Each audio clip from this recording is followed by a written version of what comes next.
Pretty sure you against Georgia, you had a couple of reps there against Bear. Yeah. All right, so you see him this past weekend, and JPJ did as well, obviously on Yeah. a bad leg too. Yeah. Just how tough was doing not only what you had to do, but Yeah. for JPJ to do it on a bad leg Yeah. against that guy. Yeah, no, he's a great young player. You know what I'm saying? Has a lot of twitchiness. Very strong player. Obviously, just having an SEC background in him. But I mean, me and JPJ did our thing. You know what I'm saying? We do it week in and week out. So we didn't try to emphasize anything that he did versus we did in any other weeks. Our process stayed the same no matter who it was. And that's what we try to do on a consistent basis. What does it mean to you to be a part of a lot of offensive lines last year and this year, Marcus, that are allowing the fewest sacks? Like service academies and triple option teams are the ones who do that. I'm not sure any non-triple option team has ever repeated. And the whole offseason of, you got to replace 4 starters. And here are you and Steve and JPJ, and it's, doing it again. Yeah. What does it mean to you? It's a blessing, number one, to me, just be in this position. Like, me personally, you don't get to be a part of like 2 lines back to back with that level of success, right? We say it every day, don't be good, be great. And I mean, this is a byproduct of our chasing to be greatness, number one. Number two, it's a great feeling, you know what I'm saying? We take pride in all aspects of our game. And like I said, for us to go from inevitably, the narrative was that, we're the weakness of the team. We had the biggest question marks. We're bringing in a lot of different pieces of Johnny from Rhode Island, Mashai from Eastern Carolina. Like, we got some young guys stepping in and doing their thing. And everybody was also worried about, what's the offensive line going to look like? How's the fluidity going to be? And for us to respond and kind of block out the outside noise and respond, and we respond week in and week out. It's a great feeling. I'm just say the least, it's a great feeling. What's Arizona State's front put on film, and especially last week, they stopped UCLA a couple times on short yardage in the red area. What do you kind of see from that group? Just their interior stunt games. It's very hard to sustain double teams. We do that a lot of times, and so they did a very great job of doing that. It gets offensive linemen on different levels, which creates creases in the run game. And so you do that, that's inevitably how you stop the run game. So we're just gonna keep doing our thing, making sure we stay tighter on double teams, getting movement and everything like that, making sure our calls are loud and crisp and concise, mastering the details and blocking out all the outside noise. And we'll do what we do on Saturday. How fun is it to see Poncho go out there and play the way he does, and just speak to the future of what it could be for him? Obviously, still a really young guy. I say this Poncho's funny, but I mean,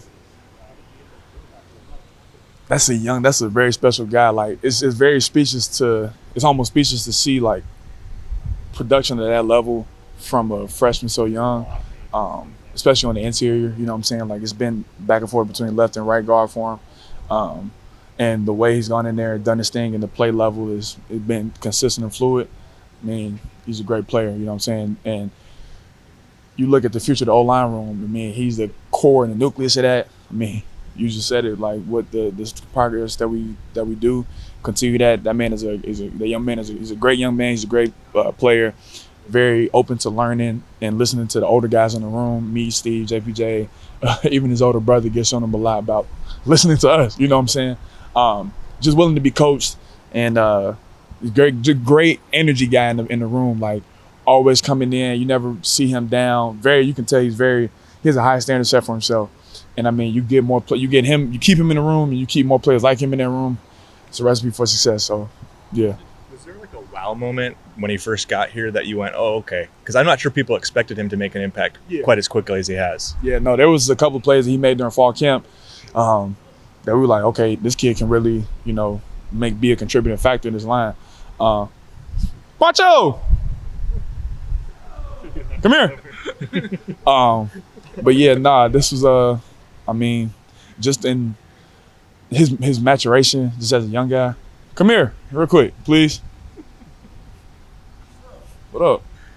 His maturation as a young guy. He always stuck to me, you know what I'm saying? And honestly, just seeing him, like, just the way he was playing in fall camp, it was like, yo, like, this is stuff that I was getting in year 2, year 3, in the Mariball system, and then switching over to Clem's, and to see him kind of come in fresh. You saw the bumps and bruises as in spring ball, but then when you saw him kind of iron out those wrinkles and do it again and just heighten his performance over the summer, I mean, this is a good guy. Yes, sir. Appreciate you, Mark. Get out of here. But yeah, that's a great guy. Yeah. When you guys preach finishing, Yeah. what if these Joe Moore weekly deals, and especially Grizzlies one against Cal, like what do some of these finishes and that one in particular mean to this group? I mean, again, it's a byproduct of our hard work. You know what I'm saying? We preach that every day after practice. Like, obviously, that level of aggressiveness that Grizz did versus Cal, we can't do that in practice. But I mean, something as small as just bursting 5 yards after the ball is thrown or after the ball is like handed off to whoever the running back is. I mean, that's just an emphasis that we do in practice. So seeing it in practice and then to see it in the games, I mean, it's not like we're shocked by it. You know what I'm saying? It is some wild moments because it's like, ooh, did him that crazy? You know what I'm saying? Like, I didn't know Steve's block was going to go that viral or whatever. But I mean, it's great. You know what I'm saying? Like, everyone has had a level of highlight moments throughout the season. And this is great to see. And the fact that it's not that it was a 1 week deal and then that was it. Like, it's week in and week out. Someone's doing something highlight worthy. You know what I'm saying? And this is great to see. You know what I'm saying? So it's it's blessed. Like, it's a blessing. That's all I can really say. Like, it's blessed, really. You play next to JPJ every time. Yeah. Where has his growth come game one till now? I mean, he played a lot last couple of years, so playing's not new to him, but just he's taken that role and has become one of the best centers in the country. Yeah. What can you speak to his development and his progress? His care factor is very, very, very big. Not just for himself, but like for the 5 guys like, across the line, and even just to the younger guys that are behind him looking up to him. And so my biggest thing for him was like you're a great player. Like, we see it obviously. Just the vocalization of like, dude, you have a voice. You feel me? Like, go out there and if someone's messing around and goofing off, like, say something. You know what I'm saying? Like, me, Steve, Ope, and whoever are the other leaders in the O-line room, like, we aren't the only guys that are. And honestly, no one is like the single voice in the room that like is the complete hierarchy. Like, everyone has a voice in their room. So it's like, yes, you have the accolade. You know what I'm saying? You have all these different things. Like, great. Don't not say something. You know what I'm saying? Because Poncho could benefit from it. I could benefit. Just anybody can benefit from it. So just to see him like just getting comfortable with that, like, he doesn't have to shy away necessarily from it and just embracing it and just getting comfortable speaking is why I've seen the maturation from him from week 1 to week just to now. You know what I'm saying? He's really embracing it. And I mean, we love him for it. You know what I'm saying? Like, it's a well-knit group, and having him at the center of it is a great feeling. We heard last year Alex was so good at the checks and seeing everything on film. How has Jackson gone about? Is it similar? Is it different? It's all of us make those same reads, obviously, right? Alex was just very much, for me personally, was the first person I've ever seen it and check it in game. Obviously, we're in the system second year around, obviously, so we have a level of comfortability. All 5 of us, all 6 of us have a level of comfortability showing safety rotation, all these different things that we look in film review. Excuse me.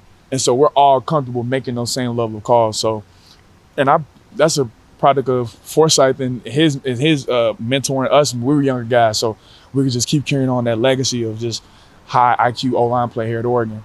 And so just to see that we're all sharp, we're all crisp and concise. And I mean, again, this is a stat to be proud of with like fewest in sacks, obviously. And film review and film has a lot to do with that. You know what I'm saying? So shout out to Alex, shout out to all them older guys. Like, it's paying off, y'all boys.